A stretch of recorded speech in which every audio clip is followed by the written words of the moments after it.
Imagine standing at the edge of a canyon so deep that its bottom disappears into shadow, so wide that the opposite rim seems to float like a distant horizon.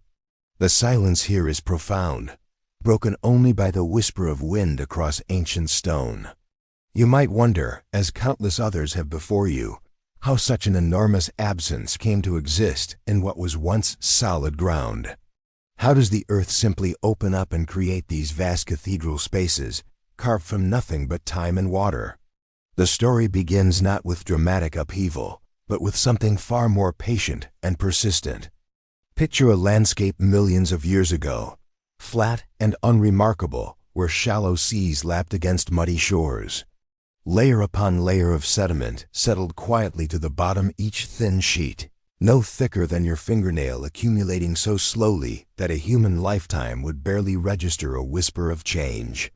Sand grains tumbled from distant mountains, microscopic sea creatures lived and died, their shells drifting downward like snow in an underwater winter. Century after century, the layers grew thicker, pressed down by their own weight, gradually hardening into the sandstone, limestone, and shale that would one day become the walls of impossible canyons. But rock alone cannot create a canyon.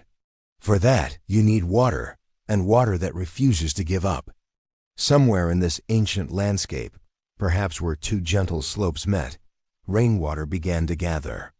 Not a torrent, not a flood, but simply the patient accumulation of countless small streams, finding their way downhill following the path of least resistance. At first, these streams carved channels no deeper than the heel of your boot, meandering lazily across the soft ground, carrying away grain by grain the sediment that had taken millennia to accumulate. The remarkable thing about water is its absolute persistence. It never stops, never rests, never abandons its downward journey. While mountains rise and fall, while forests grow and die, while entire species evolve and vanish, water continues its quiet work.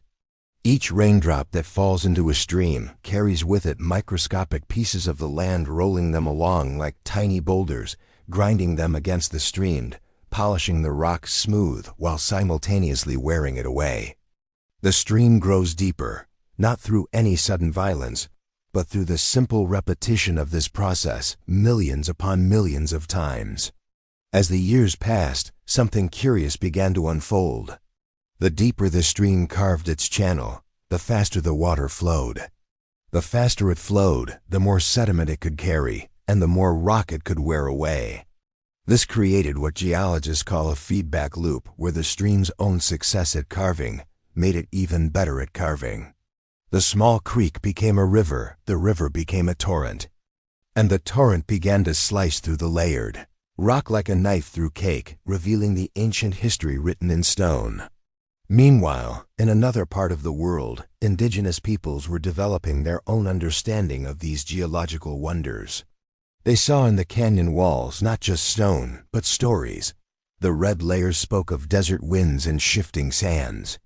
The white bands told of ancient seas teeming with life. The dark seams marked times when the land was covered in lush vegetation that would eventually become coal. To them, the canyon was not just a geographical feature, but a library. Its pages written in minerals and fossils, its chapters marked by the changing colors of rock. These early inhabitants learned to read the canyon's moods. They knew that the seemingly permanent walls were actually fragile, constantly changing as frost wedged into cracks during cold nights, expanding and contracting until even the hardest stones split apart. They watched as flash floods, rare but devastating, would carve new channels in a matter of hours, moving boulders the size of houses and reshaping the landscape in ways that normal flow would take decades to accomplish. They understood that the canyon was not a static thing, but a living system growing and changing with each passing storm. Not far from where this story began, other forces were also at work. The earth itself was moving, pushing some areas upward while allowing others to sink. This vertical motion, almost imperceptible on human timescales, had profound effects on the streams and rivers. When land rises, water flows faster, cutting deeper. When it sinks, water slows and spreads, depositing sediment instead of removing it. The most spectacular canyons formed where rivers maintained their courses, even as the land beneath them slowly rose, forcing the water to cut deeper and deeper, just to maintain its downhill flow. The physics of this process creates landscapes that seem to defy logic. A river can carve a canyon thousands of feet deep while maintaining a gradient so gentle that the water appears to flow calmly, almost lazily, along its bed. The Grand Canyon, perhaps the most famous example, was carved by a river that drops only about 2 feet per mile, a slope so modest you can walk it without noticing the incline. Yet this gentle gradient, maintained over millions of years, created one of the most dramatic landscapes on Earth. But rivers are not the only sculptors of impossible canyons. In some places, underground water performs an even more mysterious form of erosion. Imagine vast caverns forming deep beneath the surface as acidic groundwater slowly dissolves, limestone creating hollow spaces that eventually become too large to support their own weight. When the roof of such a cavern collapses, it creates what geologists call a slot canyon, a narrow, winding passage that seems to have been carved by some giant's chisel. These canyons can be so narrow that you can touch both walls with outstretched arms, yet so deep that only a thin ribbon of sky is visible overhead. The creation of slot canyons reveals another of nature's patient strategies. Unlike river canyons, which form from the top down, slot canyons often form from the bottom up as underground streams gradually work their way toward the surface. The process can take millions of years, with the stream cutting upward through solid rock, following fractures and weak spots, creating passages that twist and turn like underground rivers made visible. When the stream finally reaches the surface, it reveals these hidden channels, creating canyons that seem to appear out of nowhere, as if the earth had simply opened up to reveal its secret passages. The most puzzling canyons are those that seem to cut through the hardest rocks while avoiding softer alternatives nearby. Common sense suggests that water should follow the path of least resistance, carving through soft sediments while avoiding granite and other tough materials. Yet some of the world's most spectacular canyons slice directly through mountain ranges, passing through rock so hard that they ring like bells when struck with a hammer.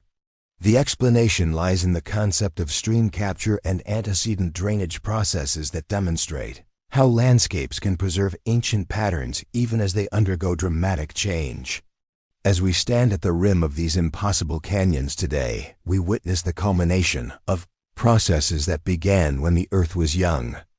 The layers of rock beneath our feet tell stories of ancient seas and forgotten deserts, of climates that no longer exist and creatures that have long since vanished. The canyon walls serve as a timeline, each stratum marking a chapter in Earth's history, each color change recording a shift in environment or climate that occurred millions of years before humans walked the planet. The indigenous peoples who first encountered these canyons understood something that modern science is only beginning to appreciate. They saw the landscape not as a static backdrop to human activity, but as a dynamic system in constant motion, shaped by forces that operate on timescales far beyond human comprehension. Their oral traditions often spoke of the land as alive, constantly changing, always in conversation with the sky, the water, and the wind. Perhaps the most remarkable thing about these impossible canyons is not how they formed, but how they continue to form. Right now, as you read these words, water is flowing through these ancient channels, carrying away tiny particles of rock, gradually deepening and widening the canyons grain by grain. The process that began millions of years ago continues today, invisible to our eyes but relentless in its persistence. In a million years, these canyons will be deeper and wider than they are today. Their walls will tell new stories, and future observers will marvel at landscapes that seem too grand to be real. Standing at the edge of such a canyon, watching the play of light and shadow across its walls, listening to the whisper of wind through its corridors, we are reminded of our place in the vast sweep of geological time. These canyons that shouldn't exist are proof of nature's infinite patience, its ability to create beauty through persistence, and its power to carve cathedrals from solid stone, using nothing more than time and water. They exist because the earth is not static, because water never stops flowing, and because sometimes the most impossible things are simply the result of simple processes given enough time to work their quiet magic.